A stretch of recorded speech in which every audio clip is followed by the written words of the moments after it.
મિત્રો ડોંગરનું બિયારણ લઈ આવ્યો છું મેં. જો આ 3 કિલોનું છે, આવ્યું 1 કિલોનું. 4 કિલો ડોંગર વાવવાની છે. આ ક્યારા તૈયાર કરીએ છીએ અમે. કાલે વરસાદ પડી ગયો બરાબરનો, એટલે હા દરું એમ જ વાવવાનું હતું, પાણી નહીં વાવતો, પણ હા વરસાદનો પાણી પડી ગયું છે. કાલે વરસાદ બરાબર પડી ગયો વાવાઝોડા હાથે, એટલે હવે દરું વાવી દઈએ ડોંગરનું. આ જુઓ પાણી વાયરું, આ કપાસમાં પાણી વાયરું, પાણી પૂરું થઈ રહ્યું, વરસાદ આવી ગયો કાલે બરાબર વાવાઝોડા હાથે. એટલે કપાસ બીજા પેલી બાજુ નમી ગયા છે, પણ વાંધો નહીં આવે. જો કે મૂળાથી જેરા ને એટલે નમી ગયા છે. તો અમે કપાસ મૂકી દીધા છે, પણ આ જોઈ ગયા નહીં. આ કાલ હોરી દેખાશે આખો ચા. પેલા ભાગમાં વધારે નમી જાય, એ બાજુ વધારે મોટા હતા.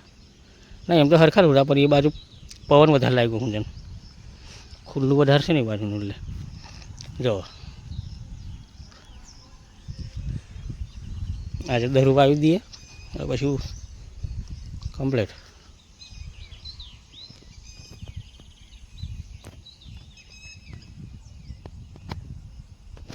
આ બાજુ કપાસ નમી ગયા છે.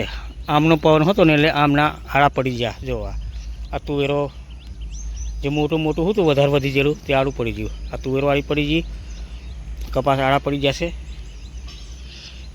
હવે તો ઊભાથી જ છે, તો વાંધો નહીં આવે, ઊભાથી જ છે.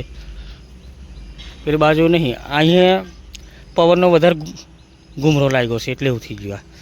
થોડાક કપાસ પાછું કમ્પ્લીટ જ છે.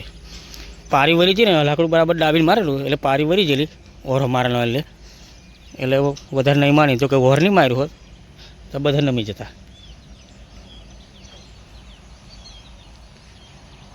અને આજે હા પાછો વરસાદ પડશે એમ લાગે છે. કાલે બરાબર ગરમી થઈ, એટલે હાજર પછી વાવાઝોડા હાથે થોડી ગઈ બરાબર જ પડી ગયો.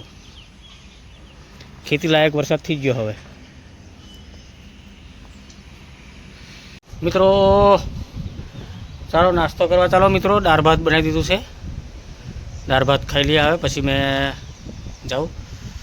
આજે અમે રવિવાર છે તો મંદિરે જવા કરતાનો, પણ હવે આ વરસાદ પડી ગયો, હવે અમારાથી નહીં જવાય. હા કોમ કરવું પડશે.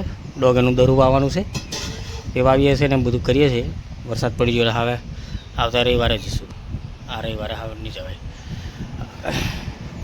હા કોમ અમારે પાછું બરાબર ચાલુ થઈ ગયું. હવે અઠવાડિયું 10 દાડા ચાલવાનું.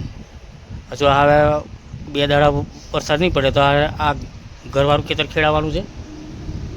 ખેડાવીને પછી કપાસીમાં મેં લેવાના છે. ચાલો મિત્રો હવે નાસ્તો કરી લઈએ, દાળ ભાતનો ખાઈ લઈએ. ખાઈને પછી ખેતર ભરીને આવી જઈએ. ચાલો, અને દાળ ભાત ખાવું હોય તો ચાલો મિત્રો.